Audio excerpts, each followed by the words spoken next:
Parte 11. Sua vida é regida pela lei, por princípios reais e imutáveis que nunca variam. A lei está em ação o tempo todo, em todos os lugares. Leis fixas embasam todas as ações humanas. Por isso, aqueles que controlam indústrias gigantescas são capazes de determinar com precisão absoluta a porcentagem exata de pessoas, entre centenas de milhares, que responderá a qualquer combinação de certas condições. Todavia, vale lembrar que, embora todo efeito seja resultado de uma causa, o efeito, por sua vez, torna-se causa, que cria outros efeitos, que por sua vez criam outras causas, de modo que, quando você coloca a lei da atração em ação, deve saber que está dando início a uma sequência de causalidade eterna, ou, em outras palavras, que pode ter possibilidades infinitas. Frequentemente, ouvimos alguém dizer: "Uma situação muito incômoda surgiu em minha vida, e isso não pode ter sido resultado dos meus pensamentos, pois certamente nunca cultivei nenhum pensamento que pudesse levar a esse resultado." Nós nos esquecemos de que os semelhantes se atraem no mundo mental e que o pensamento que cultivamos nos traz certas amizades, companhias de certo tipo, e elas, por sua vez, trazem condições e ambientes que são responsáveis pelas condições das quais reclamamos. 1. Raciocínio indutivo é o processo da mente objetiva pelo qual comparamos determinado número de casos distintos com outros, até enxergarmos o fator em comum gerador de todos eles. 2. A indução vem da comparação de fatos. Foi esse método de estudo da natureza que resultou na descoberta de um reino de leis que marcou época no progresso da humanidade. 3. É a linha que separou superstição de inteligência, eliminou os elementos de incerteza e capricho da vida das pessoas e os substituiu por lei, razão e certeza. 4. É o vigia no portão, mencionado em uma lição anterior. 5. Quando, em virtude desse princípio, o mundo ao qual os sentidos estavam acostumados foi revolucionado. Quando o Sol teve seu curso interrompido, a aparente Terra plana ganhou o formato de globo e passou a girar em volta dele. Quando a matéria inerte foi decomposta em elementos ativos e o universo se fez presente em qualquer direção em que apontássemos um telescópio ou microscópio cheio de força, movimento e vida, fomos forçados a perguntar quais são as delicadas formas de organização no meio disso tudo, que mantém a ordem e o perfeito estado. 6. Polos semelhantes e forças semelhantes se repelem ou se mantêm impenetráveis uns aos outros, e essa causa parece ser, em geral, suficiente para atribuir um lugar e uma distância adequados para estrelas, pessoas e forças. Assim como pessoas de diferentes virtudes formam uma parceria e polos opostos se atraem, elementos que não têm propriedades em comum, como ácidos e gases, ligam-se uns aos outros, e assim é mantido um equilíbrio geral entre excedente e demanda. 7. Assim como os olhos buscam e se satisfazem ao encontrar cores complementares àqueles bem à vista, a necessidade, a vontade e o desejo, no sentido mais amplo, induzem, direcionam e determinam a ação. 8. Temos a honra de sermos conscientes do princípio e de podermos agir de acordo com ele. Cuvier vê um dente pertencente a uma raça de animal extinto. Esse dente precisa de um corpo para cumprir sua função e define o tipo específico de corpo de que precisa com tanta precisão que que Cuvier é capaz de reconstruir a estrutura desse animal. 9. Perturbações são observadas no movimento de Urano. Le Verrier precisa que outro corpo celeste esteja em determinado ponto para manter o sistema solar em ordem, e Netuno aparece no local e na hora designados. 10. As necessidades instintivas do animal e as necessidades intelectuais de Cuvier, as necessidades da natureza e da mente de Le Verrier são parecidas, e, portanto, assim o são os resultados. Aqui, os pensamentos de uma existência, ali uma existência. Portanto, uma necessidade legítima bem definida fornece o motivo para as mais complexas operações da natureza. 11. Depois de termos registrado corretamente as respostas fornecidas pela natureza e ampliado nossos sentidos com o desenvolvimento da ciência na superfície da Terra, de termos nos unido aos controles que movem a Terra, tomamos consciência de um contato íntimo, variado e profundo com o mundo exterior. Sabemos que nossas necessidades e propósitos se relacionam com as operações harmoniosas dessa vasta organização, tanto quanto a vida, a liberdade e a felicidade do cidadão se relacionam com a existência de seu governo. 12. Do mesmo modo que os interesses do indivíduo são protegidos pelas armas do país e pelas suas próprias armas, e suas necessidades podem depender de certos suprimentos num grau sentido de forma mais global e constante, a cidadania consciente da República da Natureza nos protege dos incômodos de agentes subordinados por meio de uma aliança com poderes superiores e por meio do apelo às leis fundamentais de resistência ou indução aplicadas a agentes mecânicos ou químicos. Distribui as tarefas a serem executadas por eles e pelos seres humanos para melhor proveito do inventor. 13. Se Platão tivesse testemunhado as imagens criadas pelo Sol com a ajuda do fotógrafo, ou mesmo as centenas de ilustrações similares que os seres humanos fazem por indução, talvez se lembrasse do trabalho intelectual de seu mestre, e em sua própria mente talvez surgisse a visão de uma terra em que todo o trabalho manual, mecânico e repetitivo ficasse a cargo da natureza, em que nossas necessidades fossem atendidas por operações puramente mentais colocadas em ação por força da vontade, e em que os suprimentos fossem criados pela demanda. 14. Por mais distante que essa terra possa parecer, a indução ensinou às pessoas como avançar nessa direção e as cercou de vantagens que são, ao mesmo tempo, recompensas pela fidelidade anterior e incentivos para uma devoção mais assídua. 15. É também um auxílio para que possamos concentrar e fortalecer nossas faculdades para a parte que falta, oferecendo uma solução infalível, tanto para problemas individuais quanto universais, por meio de simples operações mentais em sua forma mais pura. 16. Aqui está um método cujo espírito é crer que o que se busca já foi realizado, para que se possa realizar de fato. Um método que nos foi transmitido por Platão, quem, fora dessa esfera, jamais descobriria como as ideias se transformam em realidade. 17. Essa ideia também foi elaborada por Swinburne em sua doutrina de correspondências. Um mestre ainda maior também disse: tudo quanto em oração pedirdes, tenhais fé que já o recebestes, e assim vos sucederá. Marcos 11, 24.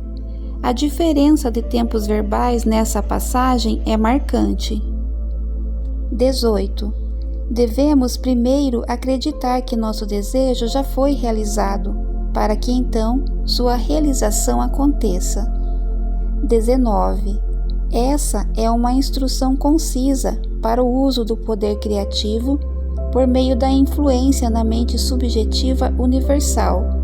Ver determinada coisa que desejamos como um algo já existente. 20.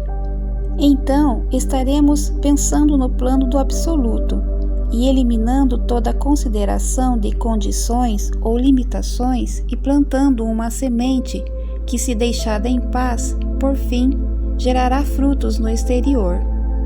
21. Revisando.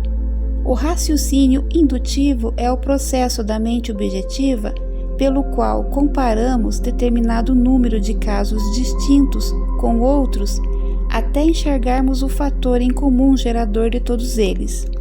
Vemos pessoas em toda a nação civilizada do mundo garantindo os resultados por meio de algum processo que elas mesmas parecem não compreender e ao qual geralmente atribuem mais ou menos mistério.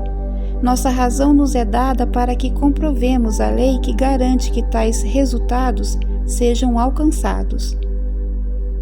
22.